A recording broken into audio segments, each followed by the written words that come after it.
Hey guys, today I'm going to be talking about why the Ivy League is so expensive. I know this is a pretty common rumor, especially around here in Canada, where people say that the Ivy League is so expensive. Would you really want to, spend 60K, 80K, $400,000 in debt just to go to like a top 20 school? It's not worth it. Even if you look at the pay and stuff like that, it's just not worth it to go to these kind of top institutions. So today what we're going to be doing is number one, debunking that rumor, but number two, also explaining why exactly it's so expensive to go to such like the Ivy League schools. So you can see here the cost of tuition at different Ivies, nearly 60,000 US dollars, extremely expensive.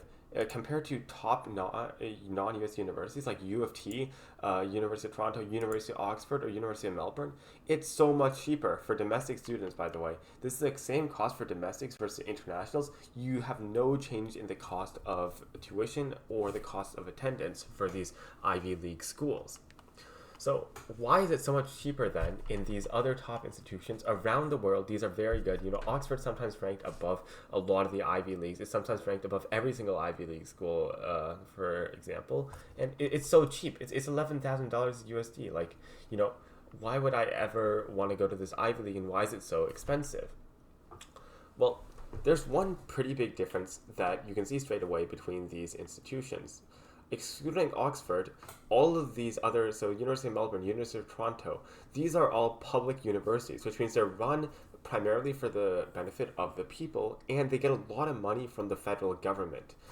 These private universities here, that's not true. And you can see here, every single Ivy League is in the private section. Just based off that, there's already like a kind of big difference here. But that's not the only big difference that's like caused by public versus private. It's not just that public universities are getting funding from the public government. There's other benefits of being a public university, or just common trends that occur among publics that don't occur among privates. Public universities are typically subsidized by the government, obviously, and one thing that people can say is that privates are sometimes subsidized. And although that's true, I think you can see from the data that it's not to the same degree as public universities. Next thing is there's more students at the university. And, when there's more students at the university, this typically leads to things like basically being able to reduce the cost for every student. Things like bulk ordering, etc., which can help to reduce the cost per student. Also, among public and private institutions, they often have different goals. So public institutions, their goal is really to educate people, give people education, and get them ready to experience the world. While private universities, they also have a more focus on research. So a lot of the money that even like a student might pay for tuition, not all of that is going straight away to tuition. A bit of that is going towards things like research, or giving the professors the opportunity to do publish all these groundbreaking research publications. And that's not a bad thing, but it's just a different goal. And publics typically utilize more of their funding to provide the education to regular people. And the other thing is that there are typically worse quality facilities relative to privates. So this looks like, there's more students per class, there's less faculty-student ratio, and there's a lot of other things. For example, public universities, maybe there's a lot more commuters, so that can kind of, lower down the expected cost when you count in housing and stuff like that. The final thing is that there's less financial aid. At a university like the University of Toronto or Oxford, there's much less financial aid than there is at Princeton University or something like that. And I would encourage you guys to really check this out. Additionally, a lot of it is not need-based. At the University of Toronto, a lot of the funding they give to students is mainly through scholarships that are merit-based. So they'll give a certain amount out each year, and that's it. The thing is, though, privates aren't actually expensive. I know I just talked to you for a while about why publics are so much cheaper compared to privates, but the thing is, private institutions are not actually expensive colleges to go to, and the Ivy League is not as expensive as many people think. You're not actually going in debt. In fact, most people at a private institution are graduating with less debt than they are if they had gone to their local state school. So let's take a look at Dartmouth, right? Dartmouth will give you 100% demonstrated need, which basically means that this covers everything, including tuition, housing, transportation, books, technology. Everything gets covered in this 100% demonstrated need. So you can see here that, let's say you're making $50,000, your parents are making $50,000 a year in total income, right, in USD. Your parents don't have to pay anything. Everything is covered by the institution. And even here, if you're making 125,000, let's say you're making 150,000 plus, you can't pay the full Dartmouth tuition. You can still get a lot of stuff covered by the university, and it'll only be based off of your demonstrated need. This is the same thing at Princeton. Most families earning up to $100,000 a year will pay absolutely nothing. You're not paying any tuition, you're not paying any housing, you're not paying transportation. It's very, very cheap to go, and you will likely graduate without any debt as long as you're spending financially responsibly. And this is something that people don't really know, even though it's a really publicly advertised policy. And it's what discourages a lot of people in kind of like developing countries, or even countries like Canada or Australia or UK, from applying to Ivy League schools. Even here, like at a lesser known institution, the Rice University, they'll still cover a lot of your stuff. It's actually very similar to Dartmouth. It'll cover so much of your stuff, just like based on your family income range. All right, here's the private strategy, and here's exactly what they do, because they cover all of this, but why don't they just reduce the cost for everyone? Here's why. All right, step one, instead of reducing the cost, you offer financial aid to students. But that makes rich families pay extremely high amounts. Regular people, though, they get to attend for free. People like you and me, we can just go for free or very low cost. And you know what the universities do? They still actually are making a lot of money. They're actually making more money than a lot of public universities by doing this strategy. By letting so much people go for free, they still make more money than publics. Now, this is kind of misleading, obviously, because publics have less expenses per student, but let's just take a look at Michigan State University, which is $30,000 USD a year for in-state students, versus Princeton University, which is $87,000 a year for all students, because no in-state, out-of-state, right? So the thing is, Michigan State University doesn't really offer as much financial aid as Princeton, so we'll just go straight to Princeton. Princeton, 62% of people receive financial aid. So, therefore, the average cost per student is supposedly around $33,060. And I know this is not the same as the number on their website. Their number on their website is much lower. But the thing is, on the website, they say the average financial aid package, which basically makes it seem like the cost is lower for everyone. This is the true cost if you go off of the amount of people who are receiving financial aid. So the true average cost per person, including the non-financial aid getters, is around $33,000.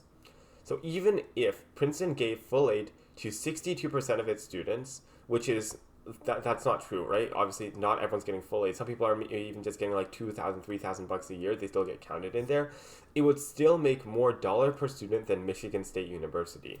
And when you actually go in and you calculate everything, including this average financial aid package, etc., you get it to a point where Princeton is making a decently higher amount of money per student than Michigan State University. Now, I know this is kind of misleading because Michigan State is kind of a school where, there's also students coming from out of state or international, which do typically pay higher fees. But for your typical state school where there's not that many people coming from out of state, there's only a few people coming from out of state or internationally, this is kind of what it really looks like. Basically, these Ivy League schools are making more money per student by using this strategy instead of just reducing the cost for everyone. But that's not all, right? There's still endowments, and this is something that's pretty interesting. Why Ivy League schools are so expensive. The thing is, Ivy Leagues can actually afford to do a lot more than they really do. Let's take a look at these two universities again, Michigan State University versus Princeton University. Michigan State has a $4.3 billion endowment, and that seems huge. But Princeton's over here with $35.8 billion in endowment. This is higher than the GDP of some decently sized countries. Like this is a very, very high amount of money. But the thing is that Princeton here has much higher endowment per student as well than Michigan State University, because Michigan State has 40,000 students. Princeton has 8,000, right? So it's $4.2 million in endowment per student, while MSU only has $107,000 per student. Now, how do we really find out how much money a university can really dedicate to each student, though? Well, the average endowment performance is 10%, and this can be higher or lower. But across multiple years, it's around 10%. The average inflation, we'll say inflation is around 2.5%. right? Because the federal bank, they want to target 2% inflation. And I know recently that's definitely not been the case, but over a long period of time, they're going to have inflation around 2.5%. Therefore, Princeton can spend at most $315,000 per student per year without lowering the true valuation of their endowment relative to inflation. So what we did is we did 4.2 million times 1.1 minus 4.2 million times 1.025. And you know what Michigan State University can spend? $8,000 a student per student per year. Princeton can afford to cover every single person's attendance for free, while Michigan State, well, it's just $8,000 per student per year. They can't afford to cover the free attendance for even half of the students. So, but wait a second, right? If Princeton can make everyone go for free, why do they still charge attendance fees?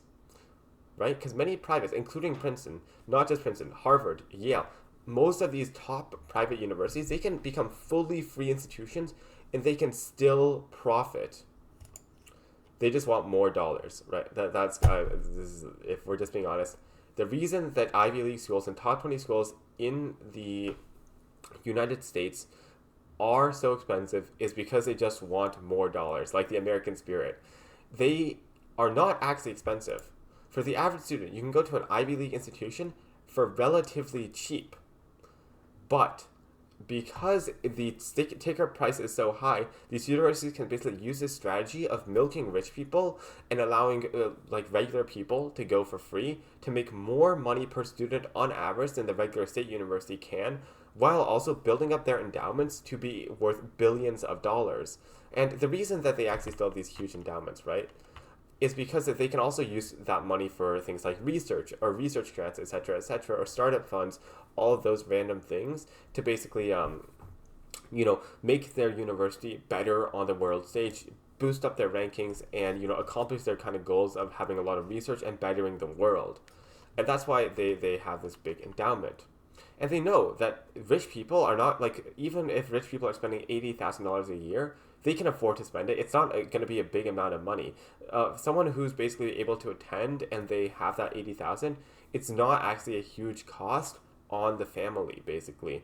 Because these schools, obviously, they're going to meet 100% demonstrated need. So they know it's not like a huge cost. It's not going to be a turn off for many students. And worst case scenario, they'll just get another rich person to replace other rich people who, they're kind of scared about the price, because these are obviously as well prestigious universities. Now, public schools are still kind of expensive. And the reason for that, at least compared to, for example, other countries, is just basically the kind of similar, where they want a lot of money. But other countries, for example, the United Kingdom, they do things like putting caps on the amount of dollars that a university can charge students. So that's why Oxford's only $11,000 a year. It's not because Oxford's not greedy. It's just because it's British. It's just because there's also federal government limits set in place to make sure universities can't overcharge people, which aren't really in place as much here at the U.S. One alternative, though, obviously community college, which we might talk about in a different video, and we don't have enough time to go over.